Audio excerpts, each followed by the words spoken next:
RVBN, the Rich Video Blog Network, home to weekly NFL predictions, great personality profiles, professional wrestling video blogs, sports video blogs, MBTA video blogs, entertainment video blogs, plus tons more.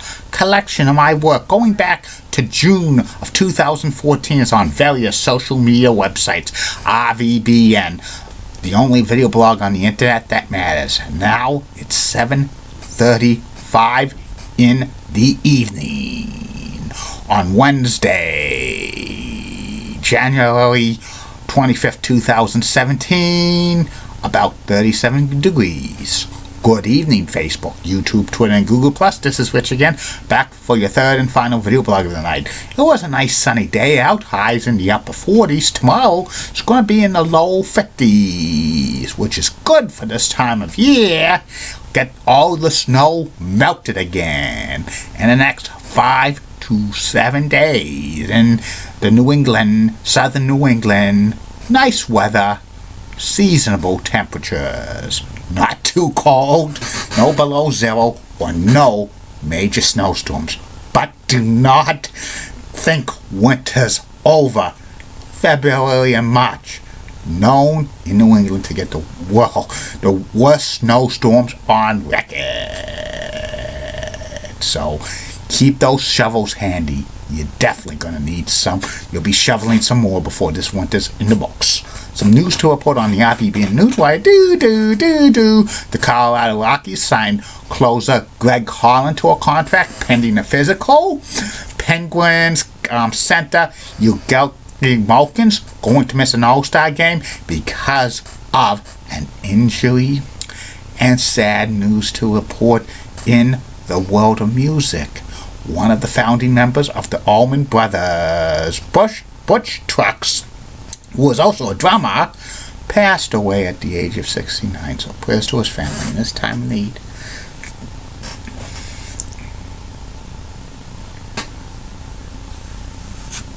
And that's about it on news from the RVBN Newswire. Be back in a flash with my third and final video blog subject of the night.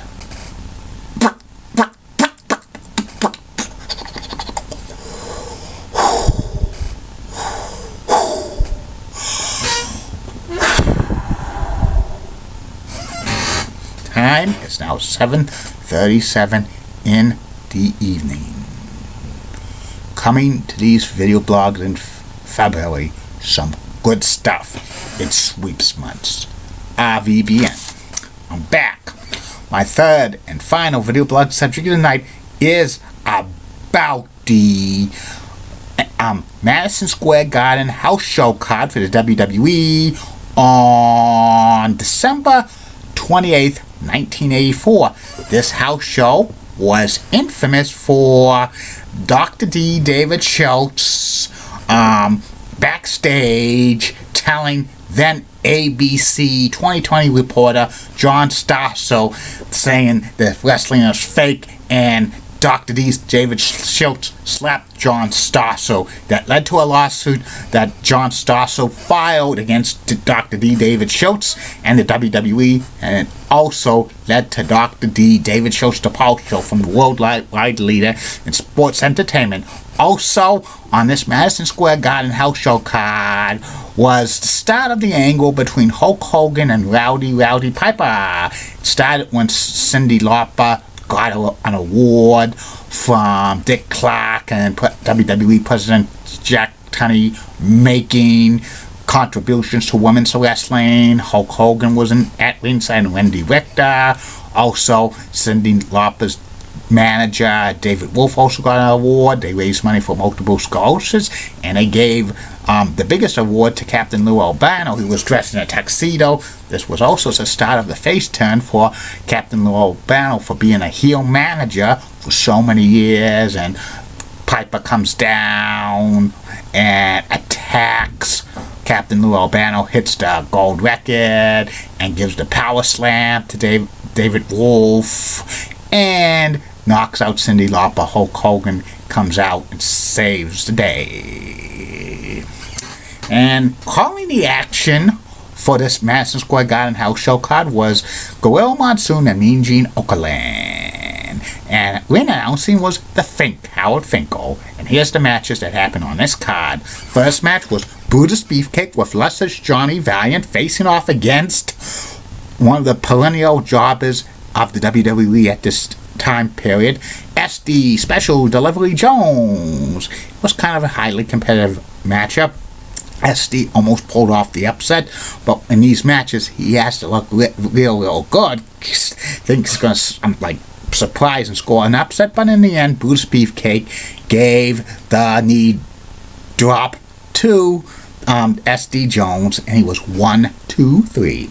The next match was Salvatore Bellomo, another perennial face jobber, facing off against Johnny Rodz, the Unpredictable One, who was a heel jobber. And before the match, Howard Finkel introduced to the crowd Salvatore Bellomo's parents. Salvatore Bellomo's from Italy, but he's not really from Italy. That's the wrestling version. Like, it was a gimmick. He's actually Bulgarian. He's from Belgium.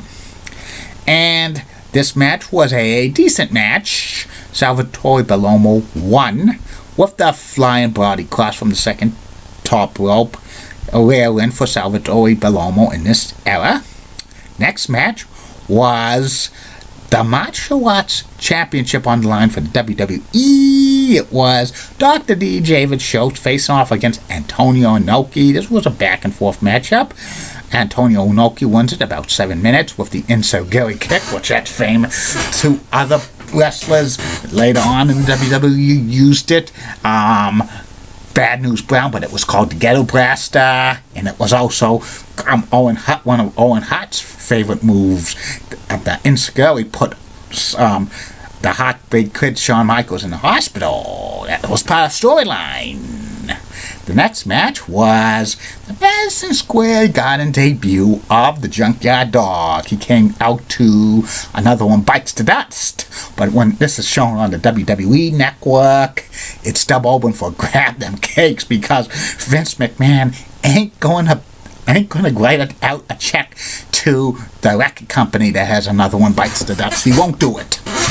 And then Junkyard Dog faced off against a preliminary wrestler named Paul Kelly. This was a total squash match. Junkyard Dog gives the power slam to Paul Kelly for the 1, 2, 3. The next match was for the vacant WWE Junior Heavyweight Championship. It was the Cobra facing off against Black Tiger. Both of these wrestlers were masked wrestlers. The Cobra was from Japan, and also the Black Tiger was from Japan as well, but both of them, I don't know if they were really Japanese wrestlers. I know the Black Tiger bore a resemblance to the Dynamite Kid. It could have been the Dynamite Kid. And this was a back and forth match. Both was kind of a scientific match. The Black Tiger was playing a sublit heel, and in the end the Cobra wins with a roll up. And then afterwards, Cobra wants to be friends with Black Tiger, and Black Tiger doesn't want to do that because he was mad. And then the Black Tiger attacks the Cobra and gets the chair. The next match was a grudge tag team match.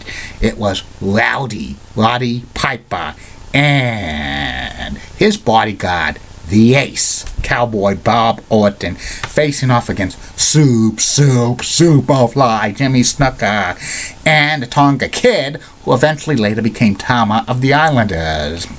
And this was a back and forth match, wild match.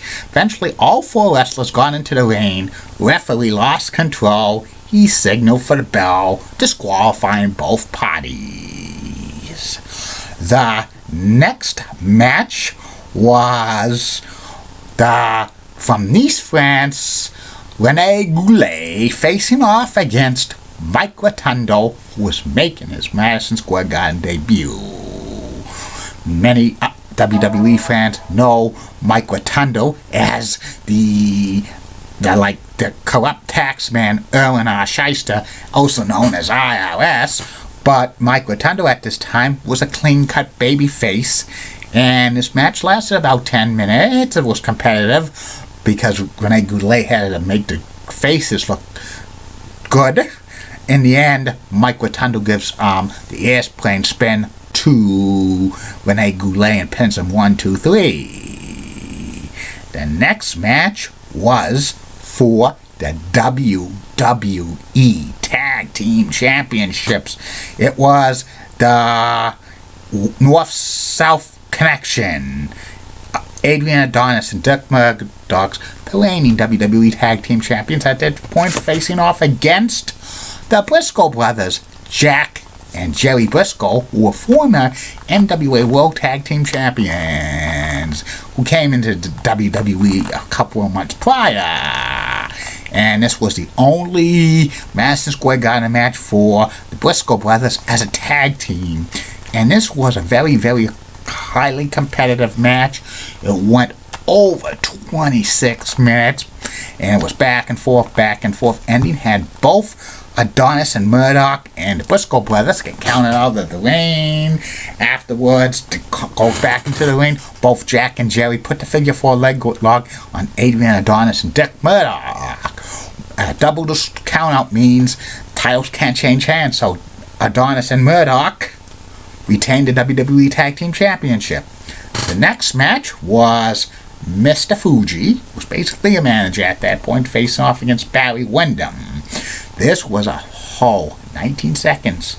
Barry Windham beats Mr. Fuji with the Bulldog.